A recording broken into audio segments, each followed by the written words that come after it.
Hello everyone guys, जैसा तुमको मालूम है कि जेई और नीट जैसे एग्ज़ाम्स के लिए कोटा बहुत ज़्यादा पॉपुलर है। अगर तुमको जेई या फिर नीट के एंट्रेंस एग्ज़ाम की प्रिपरेशन करना है तो कोटा का नाम सबसे ऊपर आता है। अब देखो, कोटा को लोगों ने क्या है, कोचिंग की परंपरा बना दिया है। लोगों ने ये कर दिया कि भाई कोचिंग कोटा में जाके करोगे तो भैया सिलेक्शन हो जाएगा। तो देखो, आज का ये वीडियो बिल्कुल आई ओपनिंग वीडियो होने वाला है और ये तुम्हारे अंदर सारी चीज़ों को विजुलाइज करा देगा, तुमको सारा पॉइंट समझा देगा। तो देखो, आज के वीडियो में हम 3 चीज़ पे बात करने वाले हैं। पहला कोटा, दूसरा स्टूडेंट के ऊपर और तीसरा पेरेंट्स के ऊपर। तो तुमको ये वीडियो पूरा जरूर देखना चाहिए, जिससे कि तुम्हारी जो आंखें अभी तक बंद हैं वो पूरी तरीके से खुल जाएं, तुम सारी चीज़ों को समझ सको। तो देखो, सबसे पहले हम बात करते हैं कोटा की। देखो लोगों की जो ओपिनियन होती है अबाउट द कोटा वो यही होती है कि कोटा में पढ़ने से सिलेक्शन हो जाएगा। देखो, कोटा एक स्थान है, कोटा क्या एक प्लेस है। देखो, वहाँ सिर्फ पढ़ने से सिलेक्शन नहीं होता है, वहाँ सिर्फ पढ़ने से सिलेक्शन नहीं होता है, वो डिपेंड करता है ऑन द स्टूडेंट। स्टूडेंट किस एग्ज़ाम के प्रिपरेशन के लिए आया है और वो कैसे प्रिपरेशन कर रहा है। और देखो, कोटा में एक कोचिंग नहीं है, कोटा में बहुत सारी कोचिंग्स हैं। अब किस कोचिंग में आप एडमिशन ले रहे हो इस पर भी डिपेंड करता है, किस कोचिंग से रिजल्ट जा रहे हैं इस पर डिपेंड करता है, और जिस कोचिंग में तुमने एडमिशन लिया है उसमें जो तुमने बैच ज्वाइन किया है वहाँ पे कैसी फैकल्टी है इस पर भी डिपेंड करता है। तो बहुत सारे फैक्टर्स होते हैं जो डिपेंड करते हैं तुम्हारे सिलेक्शन के लिए। तो देखो, जो बच्चा तैयारी के लिए आता है जेई या फिर नीट के लिए, उसका प्राइमरी टारगेट यही होता है कि उसकी रैंक अच्छी आए, वो अच्छे से अच्छे इंस्टीट्यूट से ज्वाइन करे। अब देखो, ये तो बात हुई कोटा की, भाई कोटा में क्या चीज़ है। अब देखो, बात आती है इसके बाद स्टूडेंट की।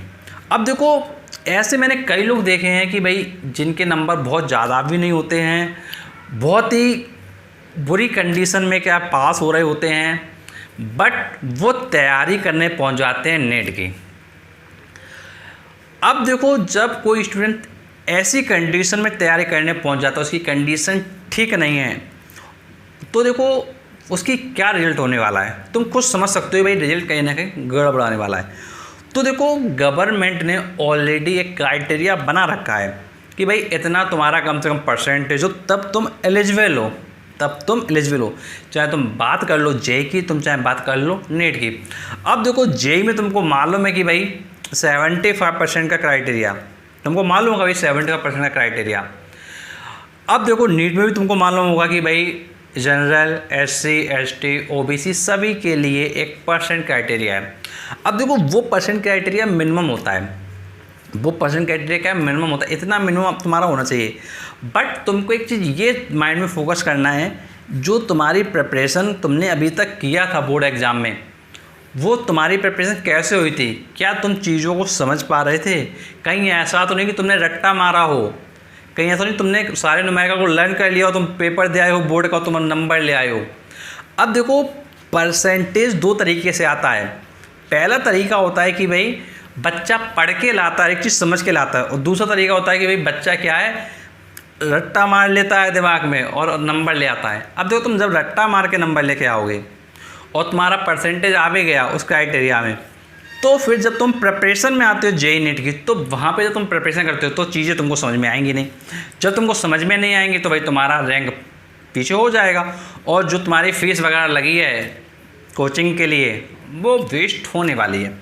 तो इसलिए मैंने तुमसे कहा कि तुमको अपने ऊपर भी सोचना है, स्टूडेंट को अपने ऊपर ज़रूर सोचना है कि भाई स्टूडेंट कैसे पास हुआ है, क्या उसने चीज़ों को समझा है, क्या उसने चीज़ों को रट्टा मारा है। उसके बाद तुम डिसाइड करो कि भाई कोटा जाना है जेई नीट के लिए या फिर नहीं जाना है। अगर देखो जेई नीट का ऑप्शन नहीं मिल रहा तो लाइफ में ऐसे बहुत सारे ऑप्शंस हैं तुम्हारे लिए जहां तुम कुछ अच्छा कर सकते हो। देखो, अगर तुम कोटा में आ गए और तुम उस लायक नहीं थे तो फिर देखो तुम्हारी फीस के लिए बर्बाद होने वाली है और तुम्हारा साल भी बर्बाद होने वाला है और कुछ तुमको मिलने वाला नहीं है। तो ये चीज़ तुमको बहुत अच्छे से समझना है। अब देखो, नेक्स्ट में हम बात करेंगे पेरेंट्स की। तो देखो, पेरेंट्स का सिर्फ एक ही ख्वाहिश होता है कि भाई उसके जो बच्चे हैं वो सक्सेसफुल हो जाएं, और जो उन्होंने टारगेट बनाए हैं पेरेंट्स ने अपने बच्चे के लिए कि वो इंजीनियर, डॉक्टर बन जाए, तो वो वही चाहते हैं। तो वो उसके लिए क्या है, एक अच्छे से इंस्टीट्यूट सर्च करते हैं उसमें अपने बच्चों को पढ़ाते हैं और वो एक्सपेक्ट करते हैं कि भाई उनका बच्चा जो है इंजीनियर या फिर डॉक्टर बन जाए। अब देखो पेरेंट्स के अगर पॉइंट ऑफ व्यू से हम बात करें तो भाई पेरेंट्स तो बिल्कुल सही सोच रहा है, यहाँ पेरेंट्स की कोई गलती नहीं है। लेकिन देखो पेरेंट्स की भी एक गलती होती है जो पेरेंट्स को बहुत अच्छे से समझनी चाहिए। देखो पेरेंट्स ने अपने बच्चे को कराया एडमिशन, क्या कभी उसने अपने बच्चे से पूछा कि तुम क्या करना चाहते हो वास्तव में? देखो जब तक बच्चा करना नहीं चाहेगा जेईई नीट की तैयारी, तब तक सिलेक्शन नहीं होने वाला। क्योंकि देखो कंपटीशन इतना ज़्यादा है, अगर तुम्हारे अंदर थोड़ी सी भी कमी है तो तुम रिजेक्ट हो।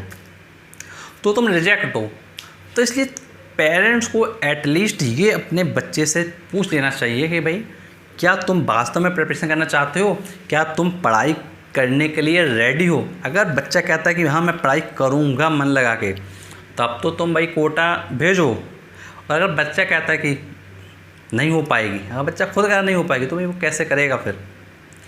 तो भाई तुम क्यों फालतू अपना पैसा वेस्ट करते हो फिर? तो देखो पेरेंट्स की चीज़ ये ध्यान रखना है कि भाई पैसा अगर आप खर्च कर रहे हो तो वो पैसा क्या सही जगह खर्च करो। क्योंकि देखो जब बच्चे को आप भेज दोगे और बच्चा सक्सेसफुल नहीं हो पाएगा तो फिर वो बच्चा अपने घर आएगा, तो फिर उस जगह क्या है, कहीं ना कहीं पेरेंट्स भी कहेंगे यार तुझको मैंने भेजा था लेकिन तूने वहाँ पढ़ाई नहीं करी, पता नहीं क्या करता रहा और तेरे साथ के बच्चे सिलेक्ट हो गए, तू नहीं हो पाया। ये पेरेंट्स फिर उससे बोलेंगे। जब पेरेंट्स ये बात बोलेंगे तो भाई बच्चे को भी इरिटेट फील होगा। फिर वही चीज़ होती है कि भाई पेरेंट्स और उनके चिल्ड्रेन के बीच की जो दूरियां हैं वो थोड़ा क्या दूर हो जाती हैं। तो भाई ये जो दूरियां वो दूर ना हो, इसलिए पहले ही इन सब चीज़ों के ऊपर डिस्कस करो, उसके बाद ही कोटा भेजने का सोचो। अब देखो अगर कोटा नहीं भेज रहे हो, अगर आपका बच्चा कहता है कि भाई मुझे ये नहीं कर पाऊँगा, तो उसके लिए कोई दूसरे ऑप्शन की तरफ जाओ कि भाई जो थोड़ा क्या है, जहाँ कंपटीशन थोड़ा कम हो। तो जब इस तरीके से करोगे तो तुम्हारा पैसा भी बच जाएगा और सब कुछ अच्छे से हो भी जाएगा, और जो तुमने एक्सपेक्ट किया था वो ना मिलके कुछ अच्छा ही मिल जाएगा उस स्टूडेंट को। अब देखो इसके बाद हम बात करेंगे एक और पॉइंट की पेरेंट्स के लिए। देखो कुछ पेरेंट्स ऐसे भी होते हैं जिनके माइंड में ये चल रहा होता है कि भाई बच्चे को कैसे भी करके क्या कोटा भेज देते हैं, अपना जो भी थोड़ा कर्जा वगैरह ले लेते हैं और गांव में वगैरह घर वगैरह या कुछ गिरवी वगैरह रख देते हैं और बच्चे को भेज देते हैं। बच्चे का करियर बन जाएगा, 1 साल की बस बात है, फिर बच्चा बहुत अच्छा बन जाएगा। कुछ पेरेंट्स का ये सोचना होता है। लेकिन देखो जो माता पिता ये चीज़ सोचते हैं कि भाई कर्जा रख के भेज देते हैं, लेकिन देखो उस जगह तुमको ये भी सोचना चाहिए पेरेंट्स को कि अगर इन केस उसका रिजल्ट अच्छा नहीं आ पाया तो वो जो तुमने कर्जा वगैरह ले रखा है वो कैसे चुकाया जाएगा, उसके लिए फिर क्या उपाय होगा। क्योंकि देखो कोटा में एक बच्चा नहीं आता है, लाखों की संख्या में बच्चे आते हैं। अब उस जगह उस भीड़ में तुम्हारा बच्चा सिलेक्ट हो, इसकी गारंटी तो कोई नहीं दे सकता ना। तो इसलिए जब हम कोई प्रिपरेशन करते हैं तो ऐसा नहीं कि भाई उसमें अपनी जो पूरी कमाई वगैरह होती है जीवन भर की वो लगा दी जाए। अगर तुम उन चीज़ों को अफोर्ड नहीं कर सकते हो तो भाई ऐसे और भी इंस्टीट्यूट हैं जो कम फीस में कोचिंग वगैरह करवाते हैं। और आज की डेट में तो ऑनलाइन प्लेटफॉर्म है जो भाई 3-3 हज़ार 4-4 हज़ार 5-5 हज़ार रुपये में आपको फुल ईयर का कोर्स दे देते हैं। तो भाई तुमको अगर तुम्हारा टारगेट सेट है कि तुमको भैया वही कराना है तो भाई डेफिनेटली तुम उन कोर्सेज़ की तरफ जाओ ना जहाँ पे तुम्हारी कम फीस लगे, जहाँ पे तुम कम रिस्क ले पाओ। तो ये सबसे बेस्ट ऑप्शन होगा। तो इम्पॉर्टेंट ये नहीं है कि तुम कोटा भेजो, इम्पॉर्टेंट ये नहीं तुम कोटा भेजो या तुम कोटा जाओ। इम्पॉर्टेंट ये है कि भाई तुम्हारे पास जो स्टडी मटेरियल है, तुम्हारे पास जो बेस्ट एजुकेटर हैं वो हो, चाहे वो ऑनलाइन के फॉर्म में हो चाहे वो तुम्हारे ऑफलाइन के फॉर्म में हो, बट एजुकेटर तुम्हारे पास होना चाहिए, तुमको नॉलेज देने चाहिए। ये सबसे ज़्यादा इम्पोर्टेंट है।